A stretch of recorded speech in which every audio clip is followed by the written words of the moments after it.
मेरे पास ऐसा कोई सबूत है जो ये साबित कर सके कि शौर्य ने तुम्हें विकी नाम के गुंडे के पास जाने के लिए मजबूर किया? है कोई सबूत? अपने दादाजी का ये सवाल सुनकर शगुन और शौर्य एक दूसरे की तरफ कामयाबी की उम्मीद के साथ देखने लगे। उन दोनों को यकीन था कि शनाया के पास कोई भी सबूत नहीं था। हेलो, कौन? मैं शौर्य, और अगर आहान की जान बचाना चाहती हो तो विक्की भाई के अड्डे पे पहुंचो। मैं तुम्हें लोकेशन भेज रहा हूँ। दादाजी, मेरे पास सबूत है। उस दिन शौर्य ने मुझे कॉल किया था और मैसेज में ये साफ लिखा था कि अगर मैं उस अड्डे पर टाइम पर नहीं पहुंची तो आहान को कुछ भी हो सकता है।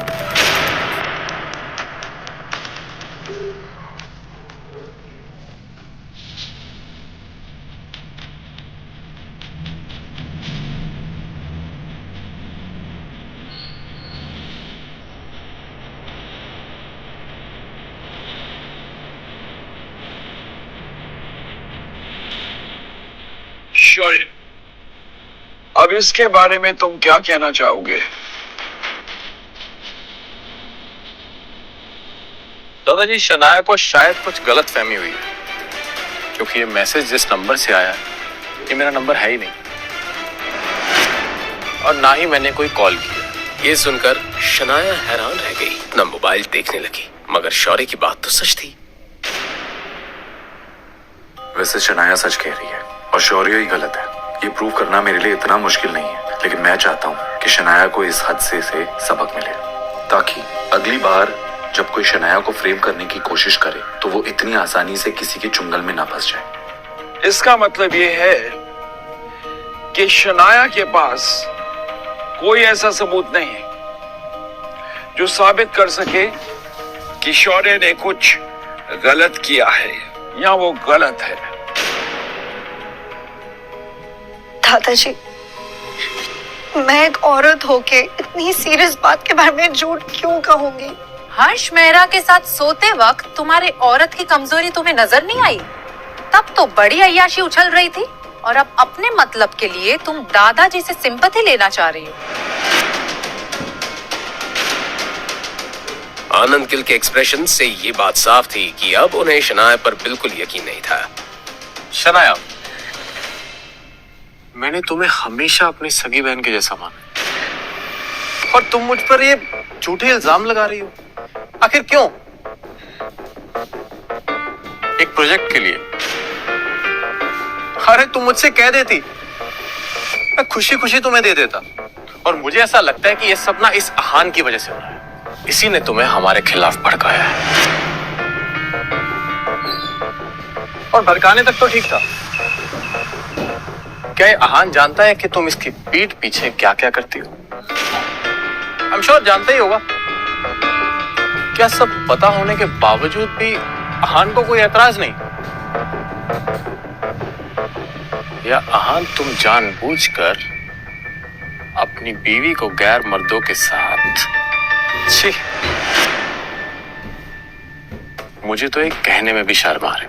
कहीं ऐसा तो नहीं कि तुम ही अपनी बीवी को दूसरे मर्दों के पास भेजते हो? शौर्य सवालों को बहाने से दादाजी के दिमाग में बातें घुसा रहा था। छी आहान, कितने घटिया इंसान हो तुम। क्या तुम्हें अपने आप को आदमी कहते हुए शर्म नहीं आती? आहान को ये सब सुनकर भी गुस्सा नहीं आ रहा था। असल में वो तो दिल ही दिल में शौर्य की इतनी चालाकी से हैरान रह गया था। अब शनाया का सब्र अंजाम दे गया था। वो अब एक एक करके अपने ही रिश्तेदारों के असली और घटिया चेहरे देख रही थी।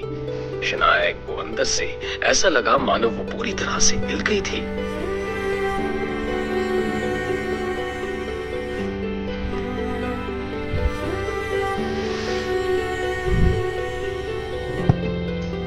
मगर तभी उसे अपने कंधे पर एक छुअन महसूस हुई। ये छुअन शनाया को अपनेपन की गर्माहट दे रही थी।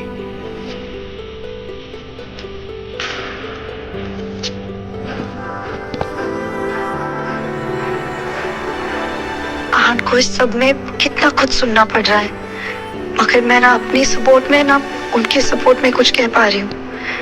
मैं बहुत लकी हूँ जो मेरे पास आहान है। अगर उन्होंने मेरा साथ ना दिया होता तो मेरा क्या होता।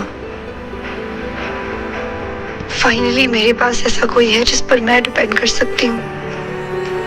शनाया को बेहतर फील करवाने के लिए अहान सब ठीक कर सकता था, लेकिन अहान शनाया को कमजोर नहीं रहने देना चाहता था। इसलिए अहान ने कुछ नहीं कहा। शनाया, क्या शौर्य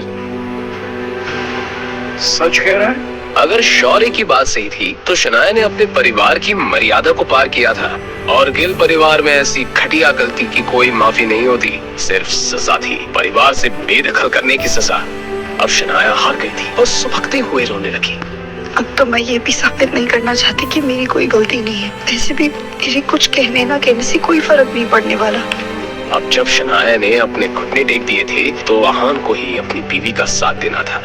क्या अब इस बात से फर्क पड़ता है कि शौर्य सच कह रहा है या झूठ?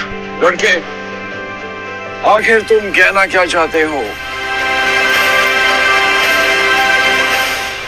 क्या आप मेरी बात का मतलब नहीं समझे? मैं बताता हूं। मैं ये कह रहा हूं कि आपने अपना फैसला तो कर लिया। अब उस फैसले के बाद कोई भी अपना सर भी फोड़ लेना, तब भी जो हक है वो शनाया का नहीं, शौर्य का ही है। आनंद गिल ने उम्मीद नहीं की थी कि इस नकम्मे घर जमाई में इतनी हिम्मत थी। जानते हो किससे बात कर रहे हो? बदतमीज। अहान की हिम्मत तो अब बढ़ती ही जा रही थी। बदतमीज? शायद मैंने जब से शनाया से शादी की है ना, आपने मुझे कभी जरूरी नहीं समझा। हमेशा मेरी बेइज्जती की, क्योंकि मैं आपकी हैसियत का नहीं हूं। और इसी वजह से आपने मेरे पापा शेखर गिल, आपके अपने बेटे, उनको इस बात की इनडायरेक्ट सजा दी है, उनके काम में बाधाएं डाली है, उन पर प्रेशर डालने की कोशिश की, ताकि वो मुझे अपने घर से और शनाया की जिंदगी से हमेशा हमेशा के लिए बाहर कर दे। क्या हुआ? क्या मैं झूठ कह रहा हूं?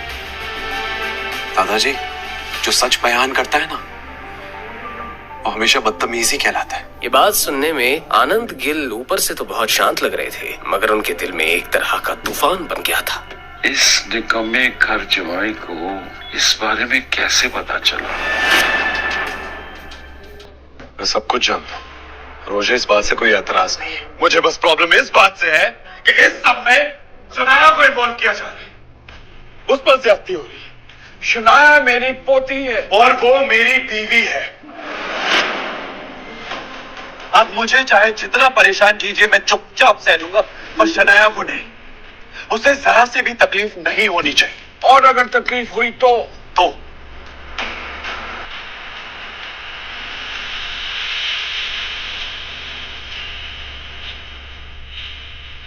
इसकी कीमत पूरे गिल परिवार को चुकानी पड़ेगी।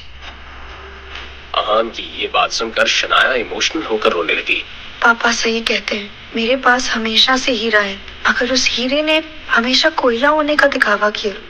धमकी दे रहे हो मुझे?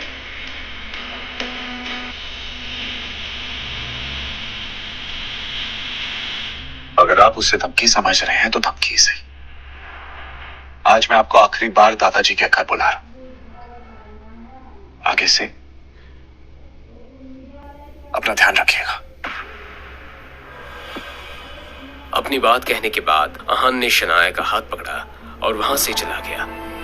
शनाया को इस बात का एहसास था कि गिल परिवार से उसका रिश्ता टूट चुका था। पहले कभी शनाया ने इस बारे में सपने में भी नहीं सोचा था। शनाया को तो बस इसी बात की तसल्ली थी कि इस सब में वो अकेली नहीं थी, अहान उसके साथ था।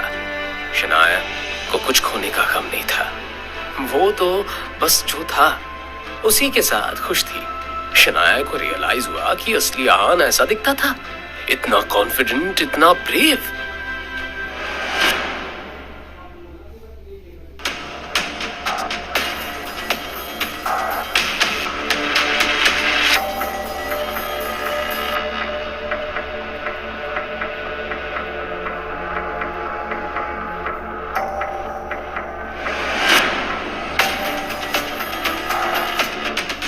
आहान, तुम हर बात बर्बाद क्यों कर देते हो?